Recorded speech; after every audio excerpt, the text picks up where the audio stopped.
Is it possible for a family that looks perfect on the outside to hide unimaginable secrets? What if the love-filled smiles in a family photo concealed a tragic tale of betrayal and loss? This is the story of Neil Entwistle, his wife Rachel, and their 9-month-old daughter Lillian. A family that seemed to have it all but was torn apart by deception and darkness. Neil Entwistle was born in England on September 18, 1978, and grew up in a modest working-class household. His father worked in a mine and also served as a local politician, while his mother balanced her role as a homemaker with part-time work as a school cook. Despite his humble upbringing, Neil excelled academically and became the first in his family to attend university, pursuing a degree in electronic engineering and business management at the University of York. However, beneath Neil's drive to succeed lay a deep-seated desire to escape his working-class roots and climb the social ladder. Rachel was an American student who came to the University of York on an exchange program in 1999. She was vibrant, ambitious, and full of life. Her father had passed away when she was young, and she grew up in a blended family with her mother, stepfather, and siblings. Rachel had many talents. She was an athlete, a trained lifeguard, and an aspiring law student before ultimately choosing to study English literature. During her time in England, she met Neil, and the two bonded over their shared interest in rowing. Rachel's energetic personality and Neil's calm demeanor seemed to complement each other perfectly, and their relationship quickly blossomed into a serious commitment. By 2001, Rachel had completed her studies and returned to England to be with Neil. The couple moved into a cozy apartment in Birmingham and began building a life together. Rachel became an English teacher, and Neil secured a job in a company associated with the British Army's Research and Development Division. In 2003, Neil announced their engagement online, referring to Rachel as the most amazing woman in the world. Their wedding, held later that year, was described as a fairy tale, and the newlyweds embarked on a Mediterranean honeymoon. They were the picture of happiness, and in April 2005, their joy reached new heights with the birth of their daughter, Lillian.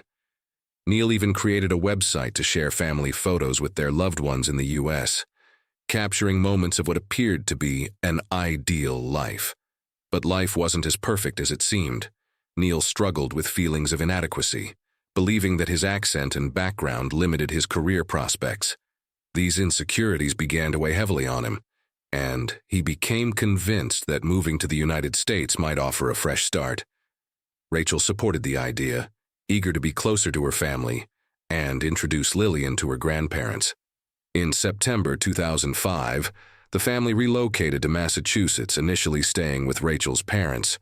On the surface, their move seemed to be a step toward a brighter future, but as they settled into their new life, cracks in the facade began to show, hinting at the storm that was about to unravel everything they had built. The Entwistles' move to Massachusetts was meant to be a new chapter, but it marked the beginning of their unraveling. Rachel's family welcomed them warmly, doting on little Lillian and offering Neil a chance to bond with Rachel's stepfather, Joe. Joe, a man with a passion for gun collecting and a stern but caring demeanor, tried to include Neil in his hobbies such as recreational shooting. Meanwhile, Rachel quickly adapted to her new surroundings, maintaining her warm relationships with friends and students from her teaching days back in England. Despite her efforts to create a sense of belonging, Neil seemed distant and reserved, struggling to find his footing. Neil had arranged with his former employer to work remotely, supposedly earning $10,000 per month. However, the truth was that Neil had already quit his job before the move, leaving the family without a stable income. Instead of securing employment, he poured his energy into launching dubious online ventures, including websites promoting get-rich-quick schemes.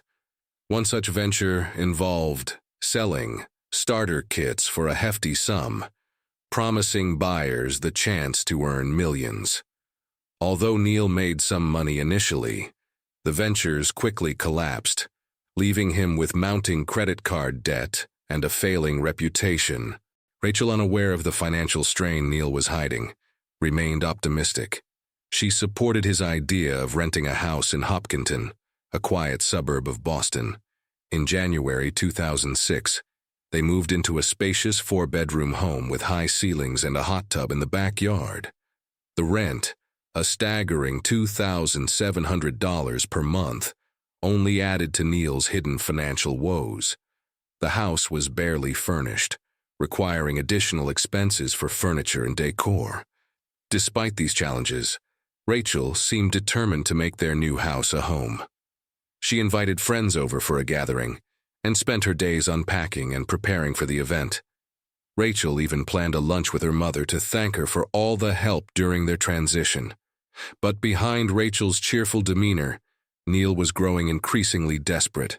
His secret life was beginning to spiral out of control. His debts were mounting, and his shady online businesses were under scrutiny. With complaints leading platforms like eBay to block his accounts, he avoided talking about his finances with Rachel, maintaining the illusion of stability. However, Neil's facade was cracking and his feelings of adequacy were deepening. These unspoken tensions were about to escalate into an unimaginable tragedy that no one could have predicted. On the morning of January 20th, 2006, the illusion of a picture-perfect family shattered. Neil claimed that he left the house to purchase computer parts, but his timeline was riddled with inconsistencies. When he returned, Rachel and Lillian were no longer alive. At least that was his story. What truly happened during those hours remains a harrowing account of betrayal and loss. Later that day, Rachel's friends and family began to grow concerned.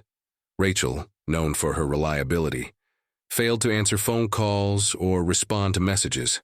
Her mother, who had been eagerly waiting for their planned lunch, couldn't reach her. By the evening, Rachel's friends arrived at the Entwistle home for the scheduled gathering, but found the house eerily silent. The lights were on.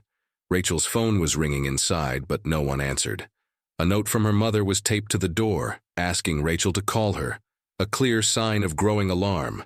When attempts to contact Rachel failed, her family decided to involve the police. Officers arrived at the home and, given the circumstances, decided to enter. What they found raised more questions than answers.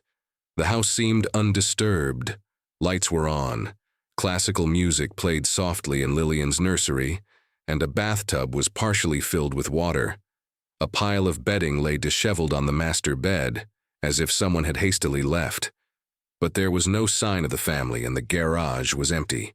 At this point, the police had little to act on. There were no immediate signs of foul play, and adults leaving without notice was not considered suspicious under the law. However, Rachel's stepfather, Joe, was deeply unsettled. Leveraging his connections as a former investigator, he reached out to law enforcement contacts, urging them to take another look at the situation. This pressure paid off. Officers returned to the Entwistle home for a more thorough search, and this time, they made a chilling discovery. As officers approached the master bedroom, a foul odor became unmistakable. Beneath the hastily thrown bedding on the bed, they found Rachel and Lillian's lifeless bodies. Rachel, curled into the fetal position, had been shot in the head. 9-month-old Lillian lay beside her, a gunshot wound in her abdomen. The autopsy revealed additional bruises on Lillian's face, indicating she had been struck before her death. The scene was devastating and left investigators grappling with the enormity of the crime. As they pieced together the evidence, one glaring question emerged. Where was Neil Entwistle? The family's white BMW was found at the airport, locked, with the keys in the ignition. Neil was nowhere to be found, and his absence was now the center of the investigation. What seemed like an idyllic family life had unraveled into a nightmare, and the search for the truth behind the Entwistle case had just begun. As the investigation deepened, the focus turned toward Neil Entwistle. His absence raised immediate suspicion, and soon, troubling details about his life began to surface. Authorities discovered that Neil had fled to England shortly after the deaths of Rachel and Lillian. He had left the family car in the airport parking lot and boarded a flight early. on January 21st. From there, he went to his parents' home, offering little explanation for his abrupt departure. His actions raised red flags, but his story raised even more. When contacted by police, Neil claimed he had discovered Rachel and Lillian dead upon returning home on the morning of January 20th. He suggested that Rachel had committed a murder-suicide, killing their daughter before turning the gun on herself. He admitted to handling the weapon, one of Joe's firearms, and returning it to his in-laws' home, supposedly to protect Rachel's reputation. However, this narrative was riddled with inconsistencies, and the forensic evidence didn't align with his version of events. Investigators had already begun connecting the dots. Tests on the weapon revealed that it was, indeed, from Joe's collection, but it carried Neil's DNA. Furthermore, Rachel's DNA was found inside the barrel of the gun, indicating the weapon was fired at extremely close range. Forensic experts also noted that the logistics of Neil's story were implausible. The position of the bodies and the trajectory of the gunshots made it physically impossible for Rachel to have inflicted the wounds, as described by Neil. These findings painted a chilling picture of premeditation and betrayal. As detectives delved deeper, Neil's financial troubles and secret life came to light. Far from the successful professional he claimed to be, Neil had been living on credit, unable to sustain his family's lifestyle. His get-rich-quick schemes, selling fraudulent products online, had failed, leaving him in significant debt. Platforms like eBay had banned him after complaints from scammed buyers. Rachel, who trusted Neil to manage their finances, seemed unaware of the full extent of their struggles. Meanwhile, Neil had been frequenting explicit websites and seeking companionship online, painting a starkly different image from the devoted husband he appeared to be. With this mounting evidence, police had enough to charge Neil with double murder. They worked with British authorities to locate him, eventually arresting him at a London Underground station on February 9, 2006. The man who once presented himself as a loving father and husband now faced the harsh reality of standing trial for the deaths of his wife and child. Neil's arrest brought some relief to Rachel's grieving family, but the questions surrounding his motives lingered. How could a man who had vowed to cherish his family take such a devastating turn? As the legal battle loomed, the world would soon learn the full extent of the darkness that had overshadowed the Entwistle's seemingly perfect life. The trial of Neil Entwistle began on in June 2008, over 2 years after the devastating events that shattered Rachel and Lillian's family. The prosecution painted a harrowing picture of a man driven by financial despair, lies, and mounting pressure to maintain a facade. They argued that Neil, unable to cope with his failures and fearing the exposure of his double life, made a chilling decision to eliminate the very family he had pledged to love and protect. The case against Neil was built on a mix of forensic evidence and circumstantial details.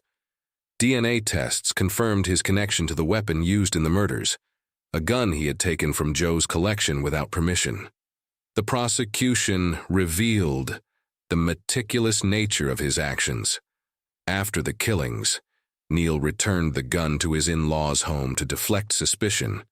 They also highlighted his bizarre behavior following the murders, including his failure to call emergency services or inform Rachel's family of the tragedy.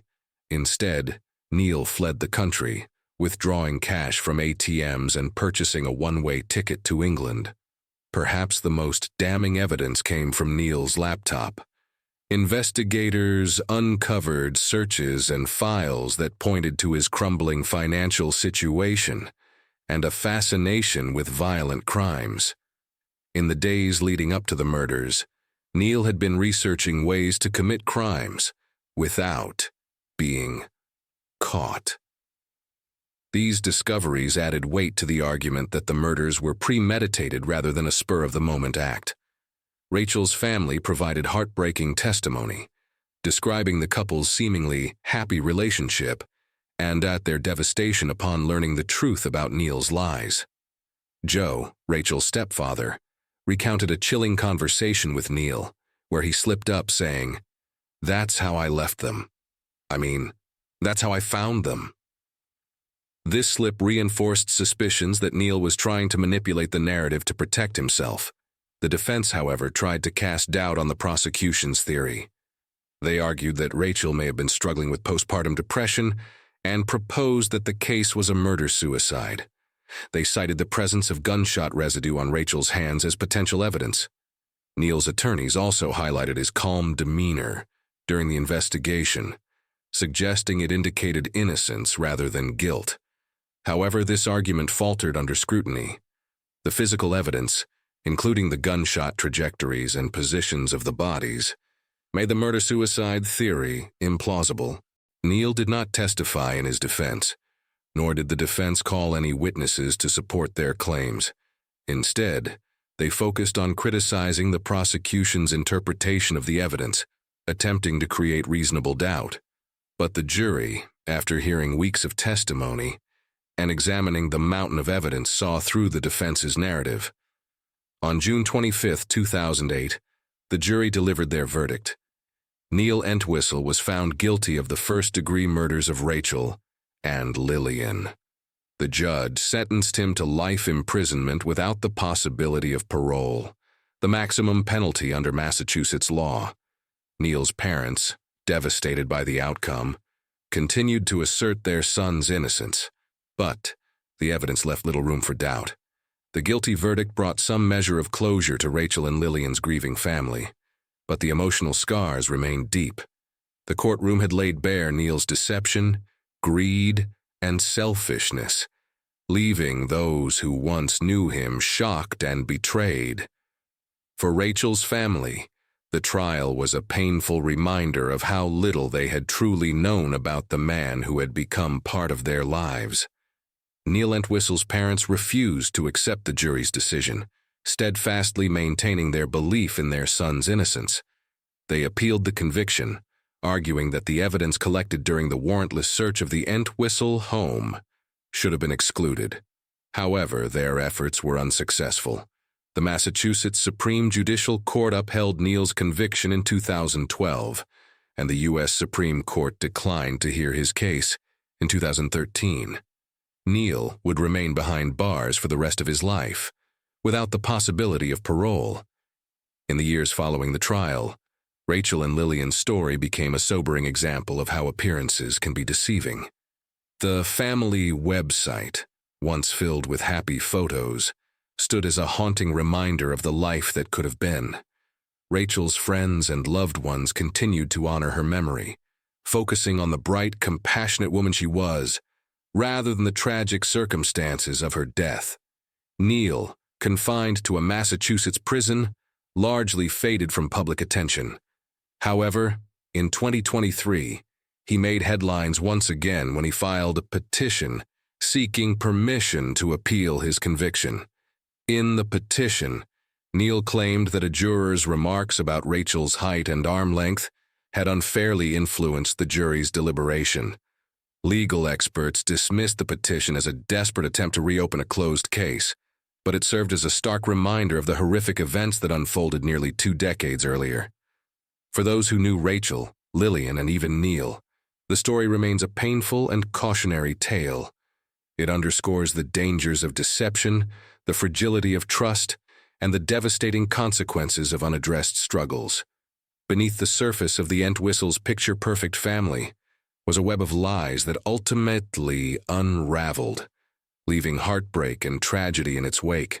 The Entwistle case reminds us that not everything is as it appears, and even the most perfect-looking lives can harbor the darkest secrets. Rachel and Lillian's memory and discours not as victims, but as symbols of love and innocence lost to betrayal.